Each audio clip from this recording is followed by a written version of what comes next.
فمن حباه الله فمن ثاقبا كان شهابا في العلوم ثاقبا. قال المؤلف رحمه الله تعالى المولد وأربعون عاما قبل النبوة. Kelahirannya beliau sallallahu alaihi wasallam dan 40 tahun sebelum masa kenabian. 40 tahun sebelum masa kenabian. Wulida sayyidul mursalin sallallahu alaihi wasallam bi syi'bi bani Hashim bi Makkah fi sabihati yaumil itsnin at-tasi' min syahri Rabiul Awal. Nabi sallallahu alaihi wasallam dilahirkan pada sebuah kampung, dalam tanda kutip kampungnya Bani Hashim di kota Makkah pada subuh hari Senin. Pada subuh hari Senin tanggal 9 Rabiul Awal. Tanggal 9 Rabiul Awal menurut penetapan penulis rahimahullah. Li awwali amin min haditsatil fil. Tahunnya itu tahun gajah. Wal arba'ina sanah khalat min mulki Kisra Anushrawan. Tahunnya tahun gajah dan kekuasaan dari Raja Persia yang namanya Anushrawan sudah berlalu 40 tahun. Karena saat itu di negeri Arab tidak ada penanggalan yang bisa dijadikan pegangan. Makanya dikatakan itu tahunnya itu tahun gajah. Kenapa? Karena itulah yang paling terkenal terjadi pada tahun itu. Karena sebelum masa Nabi, masa Hijriyah tentunya, maka yang biasa terjadi itu adalah atau dijadikan faktor penanggalan itu adalah tanggalan Masehi. Tanggalan Masehi ini secara ghalib lebih umum berlaku pada negeri Rum, pada negeri Romawi dan kekuasaannya mereka, di mana saat itu memang dipakai oleh orang-orang Nasara. Adapun orang-orang Arab nggak punya tanggalan yang pasti, Makanya kalau ditanya tahun berapa Nabi SAW lahir, tahun gajah, gitu. Baik, tahunnya tahun gajah dan kekuasaan kerajaan Persia, raja yang bernama Anushrawan udah 40 tahun. Entah berapa periodik, anak nggak tahu.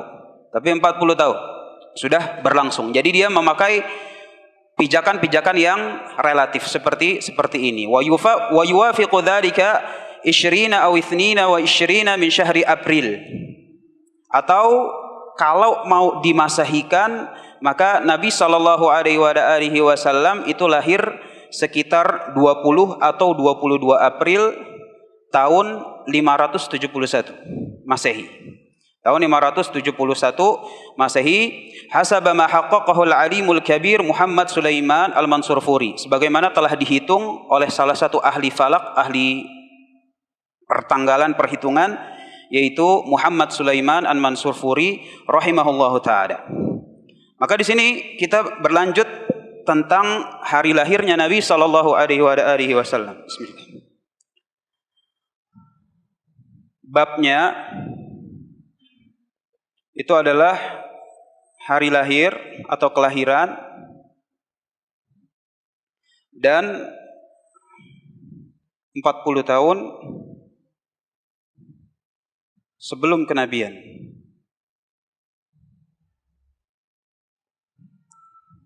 Yang pertama hari lahirnya sallallahu alaihi wasallam.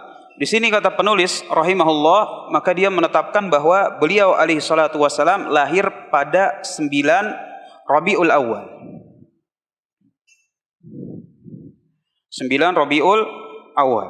Memang terjadi perselisihan di antara para ulama tentang lebih tepatnya kapan Nabi sallallahu alaihi wasallam itu dilahirkan.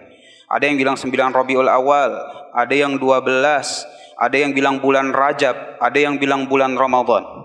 Ada yang bilang bulan Ramadan. Hikmah, salah satu faedah yang kita bisa bangun di sini dari berbeda pendapatnya para ulama tentang kelahiran Nabi sallallahu alaihi wasallam adalah ketika ada ibadah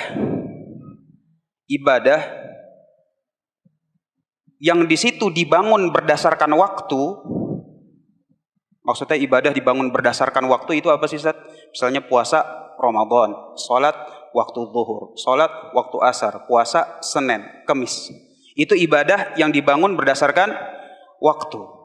Kalau mau ada ibadah yang dibangun berdasarkan waktu, maka waktunya itu harus pasti. Ini kaidah fikih. Kalau ada suatu ibadah yang mau dibangun di atasnya berdasarkan waktu, maka waktunya itu harus pasti, nggak bisa nisbi.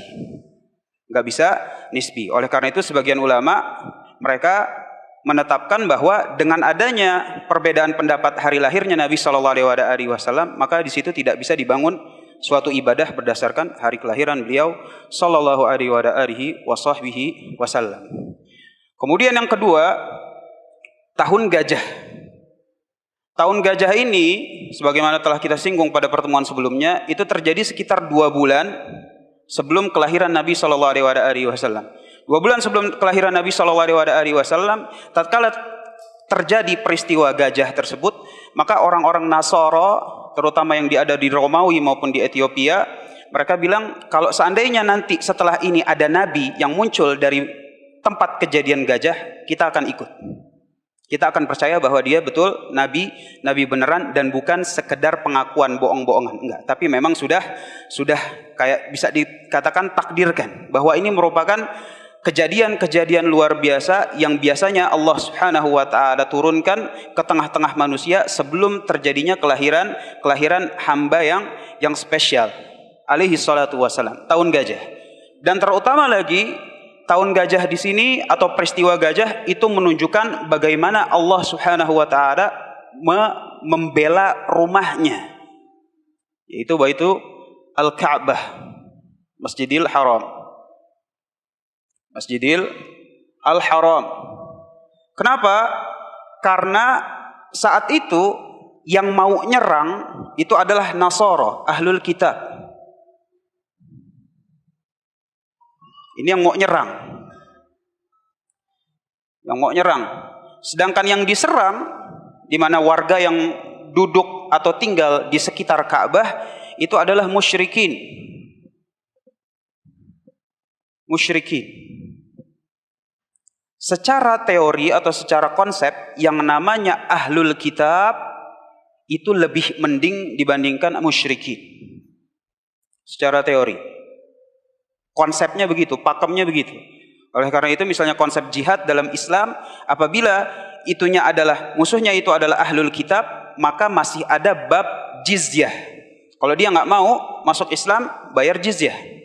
Tapi kalau udah musyrikin, ini nggak ada jizyah sama sekali. Dan salah satu misalnya kaum muslimin mau menginvasi negeri kekuasaannya Ahlul Kitab, maka tempat-tempat ibadah mereka nggak boleh dihancurkan. Sebagaimana perjanjian Umar radhiyallahu taala anhu tatkala kaum muslimin menguasai kembali Baitul Maqdis, maka gereja yang ada nggak boleh dihancurkan. Berbeda dengan tempat-tempat petilasan, tempat-tempat musyrikin, tempat-tempat berhala mereka diibadahi, dijadikan tandingan selain Allah Subhanahu wa taala. Kalau musyrikin udah enggak ada option lagi. Enggak ada option. Wa qatiluhum hatta la takuna fitnah. Enggak ada opsi jihad, enggak ada opsi jizyah. Artinya, bersamaan dengan Ahlul Kitab itu lebih mending daripada musyrikin, ternyata Allah Subhanahu wa taala malah memusnahkan Ahlul Kitab pada peristiwa gajah. Semua yang nyerang saat itu diriwayatkan, sebagian diriwayatkan Ibnu Hisham dan selainnya, itu semuanya nggak ada yang selamat. Ada yang mati saat itu, bahkan si Abrahah sendiri matinya itu dalam disiksa pelan-pelan.